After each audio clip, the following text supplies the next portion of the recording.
India's number 1 varicose veins hospitals ఐబీసీను సంప్రదించండి. మీ నొప్పి లేని ప్రయాణాన్ని ప్రారంభించండి. హలో అండి, అందరికీ నమస్కారం. నా పేరు మాధురి. మీరు చూసినది సుమన్ టీవీ నెట్వర్క్. ప్రస్తుతం మనతో పాటు ఉన్నారు వాస్తు కన్సల్టెంట్ డాక్టర్ శ్రీ పద్మ గారు. నమస్కారం డాక్టర్ గారు. నమస్తే మా. అయితే ఇప్పుడు కిచెన్ ని శుభ్రంగా ఉంచుకోవడము ఇదంతా కూడా ఖచ్చితంగా మనం చేయాలి. దాన్ని బట్టి మన ఆరోగ్యం ఎలానో వస్తుందని తెలుసు. కానీ వాస్తు పరంగా కూడా ఇలా కిచెన్ ని క్లీన్ చేసుకునే విషయంలో కూడా మనం కొన్ని టిప్స్ ఫాలో అవ్వాలంటారా? వాస్తు ఎప్పుడు కూడా కిచెన్ ఎలా క్లీన్ చేయాలని డైరెక్ట్ గా చెప్పదండి. యాక్చువల్లీ వాస్తు అనేటువంటిది ఏంటి, ఎప్పుడు కూడా it is a science of construction.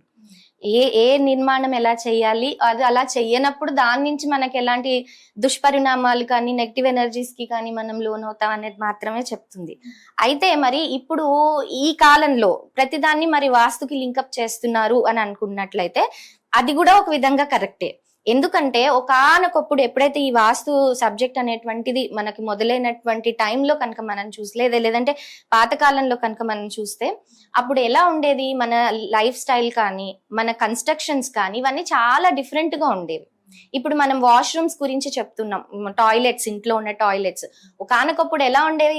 ఇప్పుడు టాయిలెట్స్ అసలు ఇంట్లో అనేది అసలు వాళ్ళు ఊహించలేరు. అవును, ఎక్కడో ఇంటి బయట ఉండేది, చాలా స్థలం కూడా చాలా పెద్దగా ఉండేది. వాళ్ళు వాస్తుకు అనుకూలంగా ఉన్న ప్లేస్ లో వాళ్ళు కట్టుకునేవాళ్ళు. కానీ ఇప్పుడు ఏమైంది, అటాచ్డ్ టాయిలెట్ వచ్చేసింది. మరి దీన్ని మనం ఎలా వాస్తుకు అనుకూలిస్తాం అంటే దానికి ఉంది దాని ఎందుకంటే అది జోన్ ఆఫ్ డిస్పోజల్ కాబట్టి. అలాగే ఇప్పుడు మనం కిచెన్ గురించి మనం మాట్లాడినప్పుడు కిచెన్ అంటే ఏంటి, బై డిఫాల్ట్ కిచెన్ అంటే ఆగ్నేయ స్థానంలో ఉండాలి, ఇంటికి ఆగ్నేయంలో ఉండాలి, south east. Okay, so kitchen లో అగ్నిదేవుడిది మనకి ఆధిపత్యం ఉంటుంది అని అది అంతవరకు కామన్ గా అంత తెలుసు. దీని తర్వాత మనం తెలుసుకోవాల్సింది ఏంటి, అక్కడ శుక్రుడికి కూడా స్థానం ఉంటుంది, శుక్రాధిపత్యం కూడా ఉంటుంది. శుక్రుడు వీనస్ అంటే ఏంటి, ప్లెజర్స్ ని ఇచ్చేవాడు. మనకి ఎంత ఉంది, మనకి ఎంత లేదు అనేది పక్కన పెడితే ప్రతి మనిషి ఆఫ్టర్ మన బేసిక్ నెసెసిటీస్ ఏంటి, ఫుడ్, క్లోదింగ్, షెల్టర్, ఈ 3 నెసెసిటీస్ అయ్యాక మనిషి ఆలోచించేది ఏంటి, లగ్జరీస్ గురించి.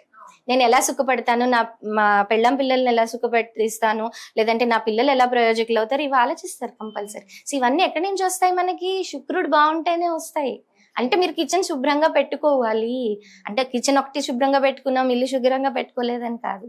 అయితే మెయిన్ ఏదైతే ఉంటుందో అది అక్కడి నుంచి జనరేట్ అవుతుంది. రెండోది ఏంటి, లిక్విడ్ క్యాష్. ఇప్పుడు మనకి పేటిఎంలు, ఏటీఎంలు ఇవన్నీ వచ్చేసాయి మనకి. సో మనకి చేతిలో డబ్బులు ఉండట్లే, అదొకటి మైనస్ పాయింట్ ఇక్కడ.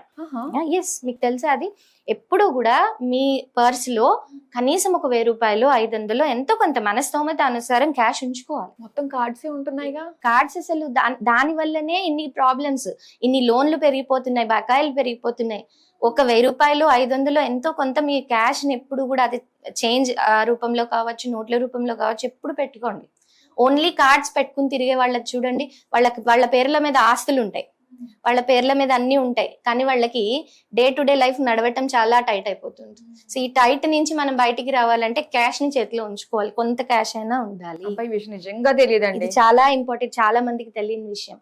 అయితే ఏంటంటే పర్సులో లక్షలు పెట్టుకుని తిరగమని కాదు, ఎంతో కొంత ఒక 1000 రూపాయలు, 500 ఎంతో కొంత ఆ క్యాష్ ని మళ్ళీ ఎక్కడో మనం ఏ మార్కెట్ కు వెళ్తాం, ఏ కూరగాయలో కొంటాం, లేదంటే ఒక పచారీ కొట్టుకెళ్తాం, ఒక సూపర్ మార్కెట్కి వెళ్తాం, ఎక్కడికి వెళ్తాం, అక్కడ ఒకటి మార్చుకోండి. అది టర్న్ తిరుగుతూ ఉండాలి. సో ఇక్కడ క్లీనింగ్ టిప్స్ విషయానికి, కిచెన్ కి వచ్చేసరికి చాలా సార్లు ఏం చేస్తున్నారు, క్లటర్ అంటే చెత్తని పోగేస్తున్నారు, వాళ్ళకే తెలియకుండా చెత్తని పోగేస్తారు. కవర్స్ ఎంత వచ్చినా కూడా దాస్తున్నాం. ఎస్, ఇప్పుడు ఏమైపోతుందంటే రీసెంట్ గా నేను ఒక సైట్ విజిట్ కి వెళ్ళినప్పుడు ఆవిడకి చిన్న చిన్న బాక్స్లు అంటే చాలా ఇష్టం. సో వాళ్ళు దాదాపుగా ఒక 3 సంవత్సరాల నుంచి వాళ్ళు బయట నుంచి తెచ్చుకున్నవి ఫుడ్ ఐటమ్స్ ఏవైనా ఉంటే బాక్సులు ఇస్తారు కదా, ఆ బాక్సులు అన్ని కడిగేసి నీట్ చేసేసి ఆవిడ పైన షెల్ఫ్ లో పెట్టేస్తుంది. అవన్నీ తీస్తే కనీసం 3 బస్తాల బాక్సెస్ వస్తాయి. ఎందుకంటే ఎన్ని బాక్సులు పేర్చారు మీరు, మరి అది మనకి ఎంతవరకు ఉపయోగపడుతుంది, మీకు వాడుతున్నారా అంటే లేదండి, నాకు వాటిని చూస్తుంటే చాలా హ్యాపీగా అనిపిస్తుంది, అందుకే పెట్టాను. మరి సంవత్సరంలో ఎన్నిసార్లు క్లీన్ చేస్తారంటే అప్పుడు 3 ఏళ్ల క్రితం పెట్టానండి, అక్కడ ముట్టుకోం కదా, అందుకే అలా పెట్టాను. అయ్యో, ఇది నెగిటివ్ ఎనర్జీస్ రావటానికి ఫస్ట్ రీజన్. ఆనకప్పుడు మన పెద్దవాళ్ళు ఇత్తడి గిన్నెలు, రాగి వస్తువులు, ఇవన్నీ చాలా పెద్ద పెద్ద భోషాణాలు ఇవన్నీ ఇచ్చేవాళ్ళు. కానీ అప్పుడు ఏం చేసేవాళ్ళు, ఒక పండగో పబ్బమో వచ్చిందంటే ఇల్లంతా దులుపుతూ ఉండేవాళ్ళు. సంవత్సరానికి కనీసం 2 సార్లైనా ఆ ప్రాసెస్ జరిగేది, ఖచ్చితంగా జరిగేది. ఇప్పుడు ఎవరికి ఓపిక లేదు. కాబట్టి ఎప్పుడు అంతంతగా సామాన్లు పేర్చుకోకండి. మీకు ఎంత కావాలో అంతే కొనుక్కోండి, ఎంత కావాలో అంతే పెట్టండి. ఎక్కువ పెట్టేయటం వల్ల ఏమవుతుంది, పురుగులు రావటము, పాడైపోవటం, వస్తువులైనా సరే పాడైపోవటం, ఇవన్నీ జరుగుతాయి. ఎప్పుడైతే ఒక వస్తువుని, అది తినే సామాగ్రియే కాదు, ఒక వస్తువుని మనం ఎక్కువ కాలం అలా టచ్ చేయకుండా ప్రొలాంగ్డ్ పీరియడ్ పెడతామో, దానివల్ల ఏమవుతుంది, ఆ ఏరియాలో నెగిటివ్ ఎనర్జీ అలుముకుంటుంది. కాబట్టి ఎప్పుడు కూడా సరుకులకి మూమెంట్ ఉండాలి. ఈ మధ్య దాన్ని ఓవర్లాప్ చేసింది చాలా మంది కవర్లలో పెడుతున్నారు. లోపల వస్తువు బాగుంటుంది కదా, కవర్ మీద దుమ్ము పడుతుంది అని. మీరు మరి కవర్ ని మారుస్తున్నారా? లేదు. మరి అక్కడ అదే కదా ఫండా జరుగుతుంది. సో ఇక్కడ మనం గుర్తు పెట్టుకునేది ఏంటంటే, ఎప్పుడైనా మనం వాటిని మూవ్ చేస్తాము అనుకున్నప్పుడు మాత్రమే అవి అక్కడ పెట్టండి. రెండోది, కిచెన్ ఎప్పుడు కూడా శుభ్రంగా ఉండాలి అని అంటే, పొద్దున ఎప్పుడో వండే మళ్ళీ సాయంత్రం వండుకుంటాం కదా, మొత్తం గట్టంతా క్లీన్ చేసుకున్నాం, స్టవ్ కింద తర్వాత చేద్దాంలే అని వదలకండి. స్టవ్ కింద చాలా అవసరం. స్టవ్ కింద చాలా మటుకు అశ్రద్ధతో మొత్తం క్లీన్ చేస్తున్నారు, కానీ స్టవ్ కిందన ఆ చెత్త చెదారం అంతా అలాగే పొంగిపోయిన పాల మరకలు అన్ని అలాగే ఉండిపోతాయి. అలాగే ఇందాక మనం అనుకున్నట్టు ఈ పురుగులు ఇవన్నీ ఏవైతే ఉంటాయో అవి కూడా ఎనర్జీ మనకి ఇంకా తగ్గించేయటానికి కారణం అవుతుంది. స్పైడర్ వెబ్స్ అంటే బూజులు మాత్రం ఎప్పుడు పట్టనేది. అది కిచెనే కాదు, ఇంట్లో కూడా బూజు అనేది పనికిరాదు. బూజుని మీరు ఎంత దూరం పెడతారో, బూజుని ఎంత చేస్తారో అంత మీకు లాభం అనేటువంటిది వస్తుంది. బూజులు పట్టిన ఏరియా, చెదలు పట్టిన సామాను కిచెన్ లో కానీ ఇంట్లో కానీ ఉండటం వల్ల అది నెగటివిటీకి దారితీస్తుంది. సో అలాంటివి ఏమన్నా ఉంటే ఫస్ట్ మనం తీసేయాలి. విరిగిపోయిన సాసర్లు, కప్పులు, ఎవరో నాకు గిఫ్ట్ ఇచ్చారు, నేను ఎరల్డెట్ ఏదో క్విక్ ఫిక్స్ పెట్టి దాన్ని అతికించేసి దాచిపెడతాను కాదు. అది ఎంతో కాస్ట్లీ, మనం అసలు కొనలేము, మన స్తోమతగా మించింది అనుకుంటే వేరే విషయం. అది కూడా అసలు అలాంటి వస్తువులే ఉండవు మన ఇంట్లో. కాబట్టి ఒకవేళ ఇలా ఏదైనా కప్పులు, సాసర్లు లాంటివి ఉంటే అలాంటివి తీసేసేయండి. విరిగిపోయినవి ఏవైనా ఉంటే కనుక తీసేయండి. సత్తు గిన్నెలు, ఏదో కాలం నాటి ఇవన్నీ తీసేసి శుభ్రంగా ఎప్పటికప్పుడు వీక్లీ ఒక రోజు పెట్టుకుని దానికి క్లీనింగ్ కోసం కేటాయించుకోండి. ఒక గంట అయినా సరే క్లీనింగ్ కోసం కేటాయించుకోండి. మీకు ఎంత కావాలో అంతే షాపింగ్ చేయండి.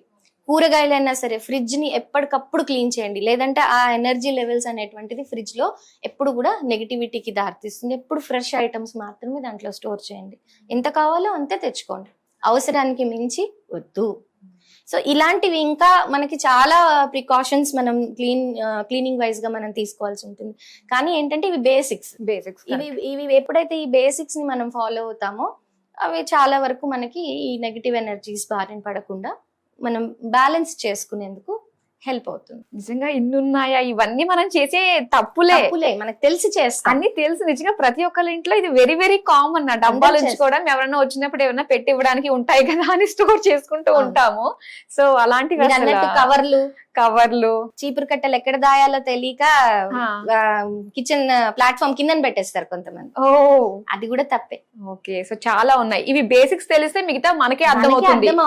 ఇది చేయొచ్చో చేయకూడదు అనేది ఇట్ ఇస్ కామన్ సెన్స్, మనకి తెలిసిపోతుంది. చాలా చక్కటి విషయాలు తెలియజేశారండి. ప్రతి ఒక్కరికి రీచ్ అవ్వాలని మనస్ఫూర్తిగా కోరుకుంటున్నాను.